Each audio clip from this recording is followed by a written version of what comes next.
Alright, so kind of a weird thing is happening this season. I find myself being lured into this Detroit Pistons team that really isn't that good. Although they're 1-7, they've actually been pretty competitive in each and every game that they've played.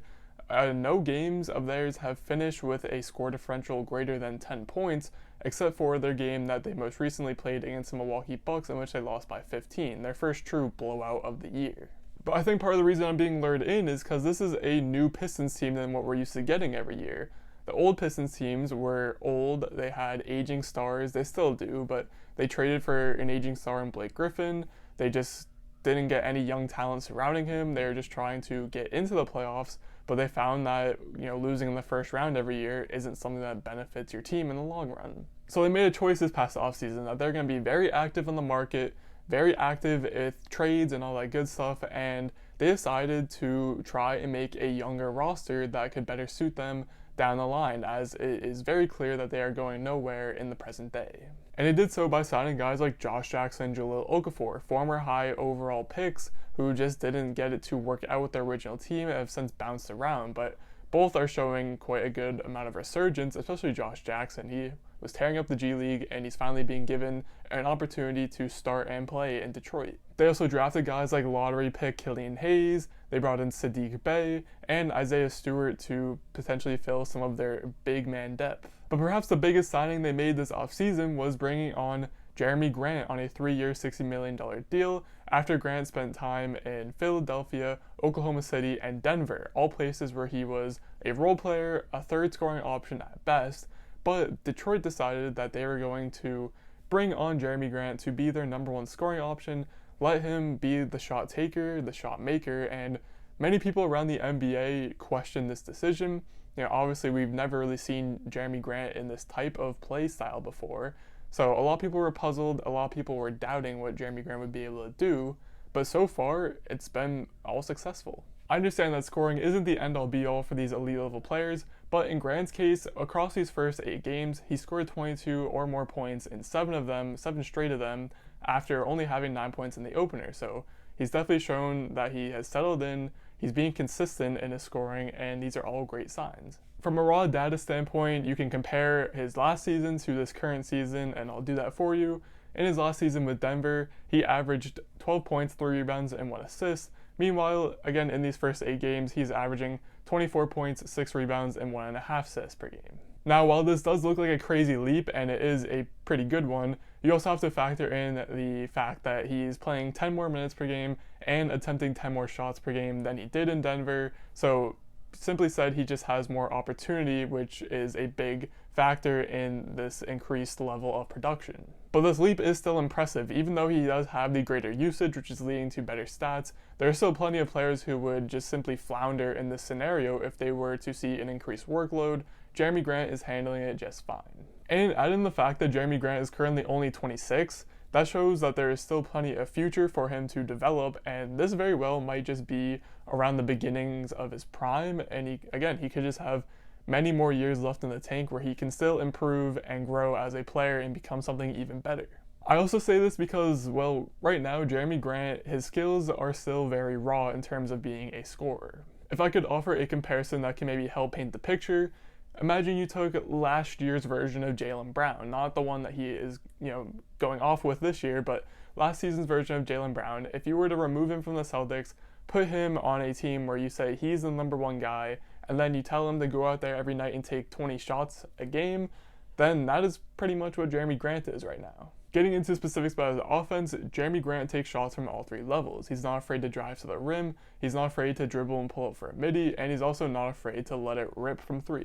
And while I wouldn't say that he's necessarily bad at any of these 3 aspects of his shooting game, I also wouldn't say that he quite excels at any of them either. Starting with the 3-point shooting, he remains very inconsistent, but the fact that he is willing to shoot and that he can make them at a steady rate does show that other teams have to respect it, and they can't simply just sag off like some other superstars around the league. You also have to factor in that even as a role player in both Denver and Oklahoma City, he never topped a 40% shooting season from 3, so again, I wouldn't really expect him to, especially that he has the increased workload and just more shot attempts across the season in Detroit.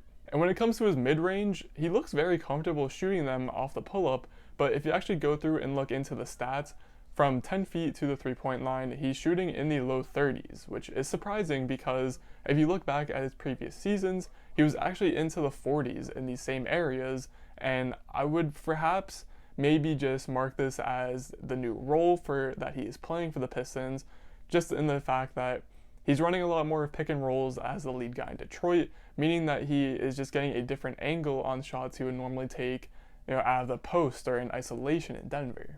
And when it comes to attacking the rim, this is probably Jerami Grant's strongest suit in his scoring abilities. He can get vertical really quick and isn't afraid to go up and dunk on any defender in the league, which is great.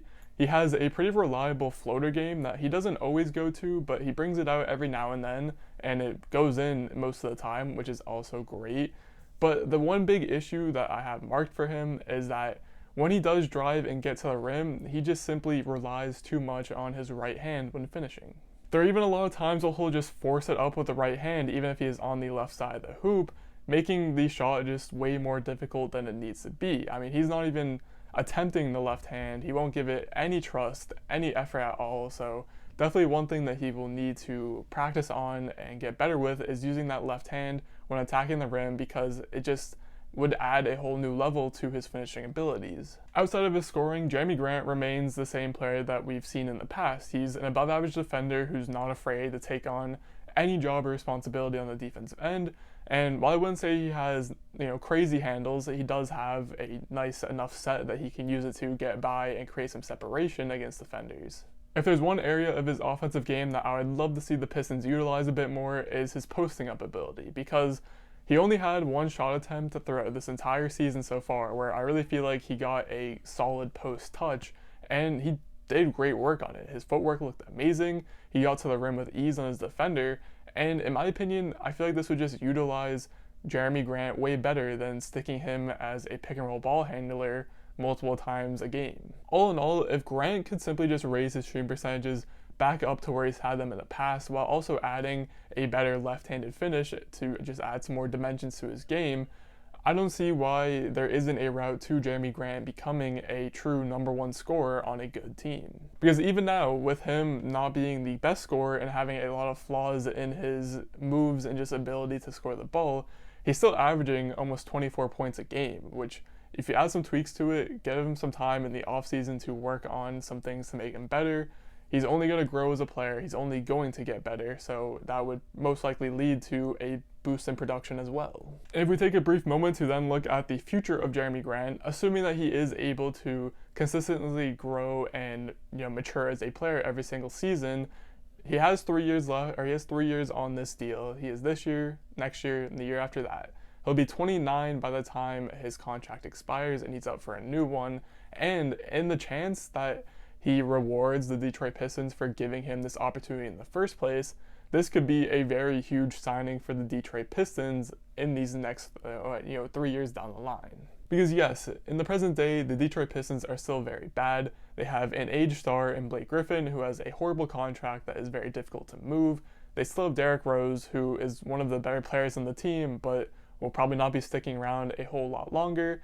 And just to top it all off, their fresh lottery pick, Killian Hayes, it's been announced that he is going to be out for the foreseeable future with some sort of hip, labrum tear in his hip. I'm not really good with injuries, but yeah, he's going to be out for a while. But outside of this year, their future actually has some brightness to it that I haven't seen in a while for Detroit.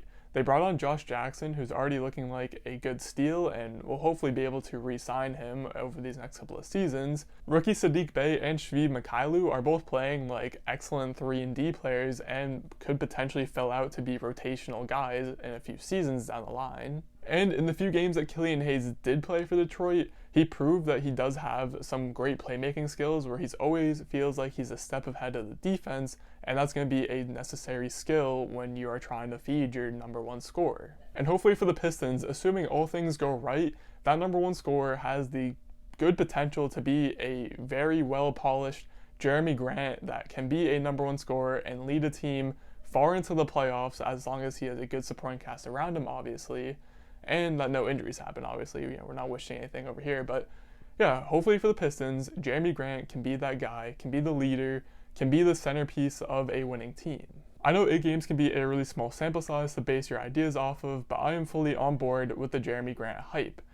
Any player who is willing to sacrifice having a role player role on a championship team and instead choosing to be the number one guy on a not so good team, and then to be able to back up his words and prove with stats that he is able to maintain this role successfully, I'll bet on that guy any day of the week. That will do it for this video. This was my first attempt at using some more film-based stuff where I analyze a player and their skills and what exactly they are good at and need to work on. So let me know what you thought of it in the comments. But if you enjoyed this video or enjoyed this type of content, leave a like. And as always, most importantly, thanks for watching.